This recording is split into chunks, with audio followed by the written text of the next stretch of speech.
It's that time again. Come on, everyone. Gather in your usual circle, my pets. Crisscross applesauce, if you please. I can promise we'll have cookies and punch afterwards, but for now, my dears, it's story time with Lady Ariella in the Playroom.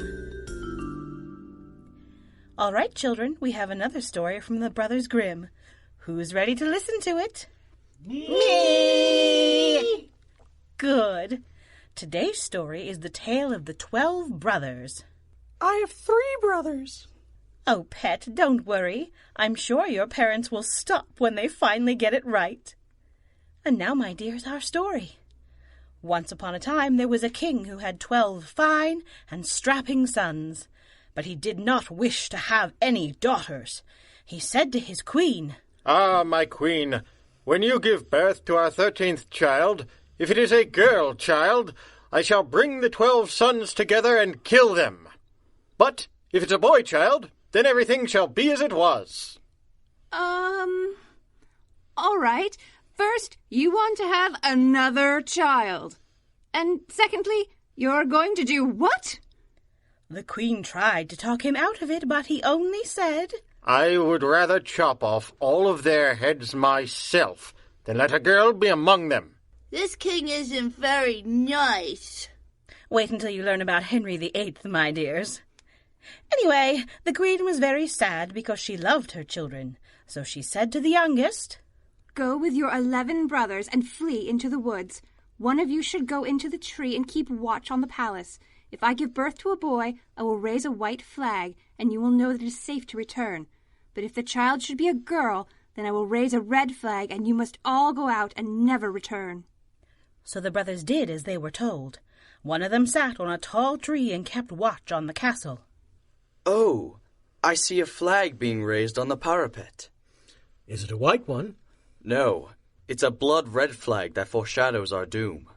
Well, poop. The brothers all became angry, saying to each other, "Why should we lose our lives because of a girl? I solemnly swear to remain here in the woods, and if we should come across a maiden in the woods, we shall slay her without mercy." So say we all! Wait, they got mad at the baby girl? They should have been mad at their dad. And then they just stopped killing girls just because they're girls? This is horrible. Can you tell us a different story? No. And so the brothers found a cave in the woods. Every day one of them would stay behind to cook and clean while the others went hunting. If they came across a maiden, she was treated without mercy and soon lost her life. This went on for many years. Years? They were killing people for years? And nobody tried to stop them? Sweet pet, think for a moment. Who would send out soldiers into the dark woods to hunt down murderers? The king. Good. And since the people who were dying were all maidens, do you think this king would bother to do that? No. All right, then. So time passed, and the little baby girl grew as the only child in the house. One day there was a great deal of laundry to be done, and she was helping the old washerwoman to complete the task. Hey, here are 12 shirts for men I have never seen before. Old washerwoman, whose shirts are these? They are too small to be my father's. Oh, those belong to your 12 brothers, who have been gone now for so many years. What? I had 12 brothers? Did no one tell you?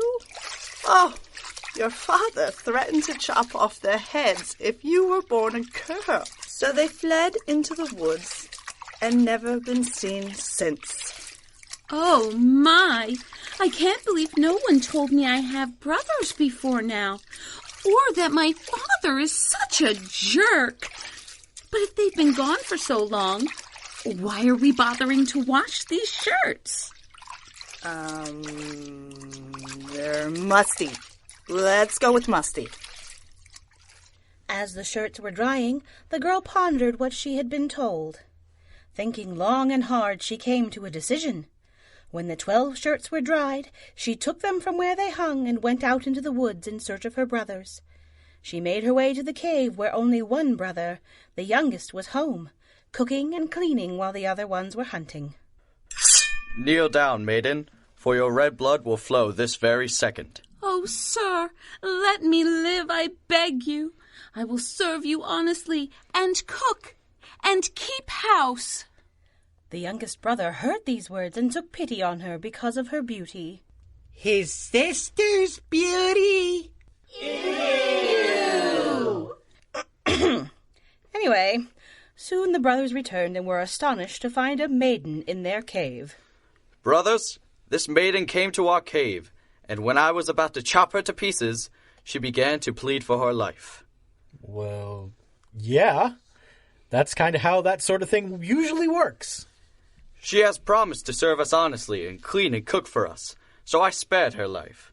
For now, we can all 12 of us go off to hunt and not leave one behind. And she's pretty. She's good. Yeah. Oh, thank you, sirs. Here, look upon these 12 shirts I have brought you. For know you that I am that sister of yours that caused you to flee into the woods. Oh, well, then it's probably a good thing we didn't chop you into little pieces. I mean, it's one thing to cut up a strange woman nobody knows. But family is family. Can we forget about the fact that I called her pretty? Shut up, Timmy. You're making it worse. So the girl did as she promised. She cooked and dried herbs and saw to their comfort, and she swept and cleaned and made all the beds clean and white and neat. In a cave? One day, when she had finished all the work, she went for a walk in the forest. Soon she came to a place where there were 12 lilies growing strong and proud. They pleased her so much that she plucked all 12. No sooner had she done this than an old woman stood before her. Oh, my girl, why did you not just let the flowers stand there as they were? Those lilies were your 12 brothers, and since you have plucked them, they have turned into ravens and are lost forever. Wait, hang on. Did you skip a page? It feels like we missed something. Yeah. When did the brothers get turned into flowers? Did the old woman do that to them? She was punishing them for killing all those girls, right? So she's standing there with flowers, and then the flowers turn into ravens? Is that right? I didn't skip anything, pets. This is how the story goes. Why don't you let your little imaginations fill in exactly what happened? This is a very old story, and somehow children have heard it through the ages and managed to figure it out without having every little detail explained to them. Can you do that too? I knew you could. But back to the story. Please, I love my brothers so. Isn't there any way for me to rescue them? No. There is no way in the world except for one that is so difficult you won't be able to do it. You must spend the next 12 years of your life without speaking. If you say even one word, even if there is only an hour left, it will all be in vain, and your brothers will die that very moment. Do you understand? Oh, sorry. That was a little mean of me.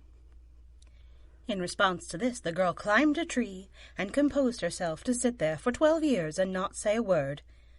But it so happened that a king was riding through the woods at that time. When he came to the tree, his dog stopped under it and barked.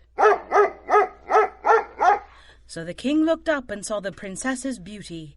He said to her, "Pretty maiden, do you want to be my wife?"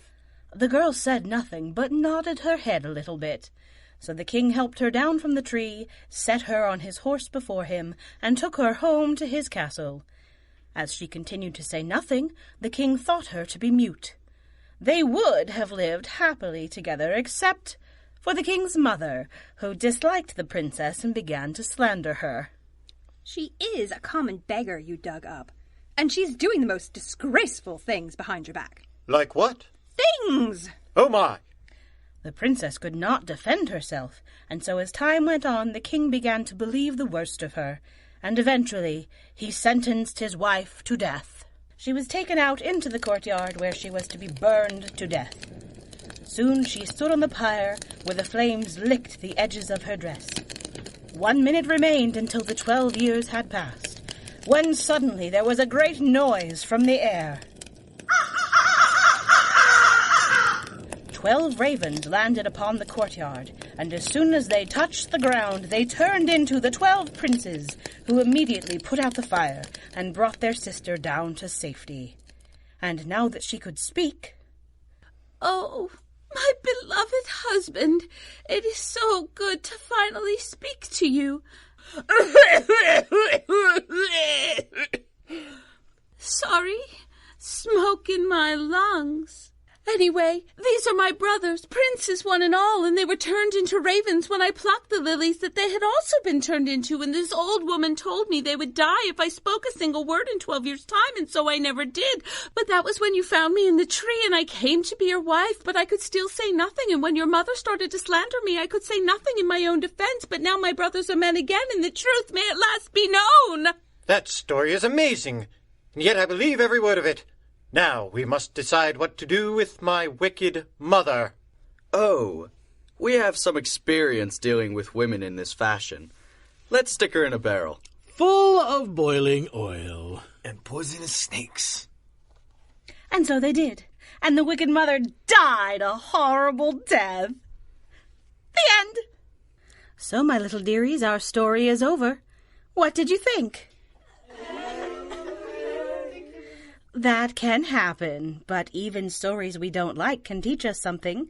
What did you learn from this story, my children? Poisonous snakes can survive in boiling oil. Good. That sounds like a fun science project we can try. My big brother says that snakes aren't poisonous, they're venomous. And did he also teach you what pedantic means? Huh? Someone else. Killing someone is okay, but girls can't say bad things about other girls. That's bad. Wonderful. If people shouldn't pick flowers, you should put up a sign to tell them that. Well, isn't that creative? All right, my little pets, go on into the next room. The story is over, and it's time for cookies. Yay! Now run along, my pets. Get your treats. Oh, but mind you don't mess up my centerpiece. I just planted those lilies. You never know what might happen if they're hurt. And you too, my pets. Our story is over, but don't fret. I'll see you next time in the Playroom. You have been listening to The Playroom, produced by Seat of Our Pants Players, written and directed by Dan Wenzel. The children's voices were provided by the Seat of Our Pants Players cast. Brianna Kubi was Lady Ariella. Liz Music was the Queen and the Wicked Mother. Jill Wenzel was the Sister. Andrew Dell was the first king and the second king, which should not be considered to be an electric complex. Dana Bonner Andreessen was the old washerwoman and the magical old woman, yet strangely isn't that old. Raven Andreessen, David Andreessen, and Richard Tennant were the brothers. Music and sound effects by www.freesfx.co.uk. The Tale of the 12 Brothers was written by the Brothers Grimm, and I promise you, it really does happen that way.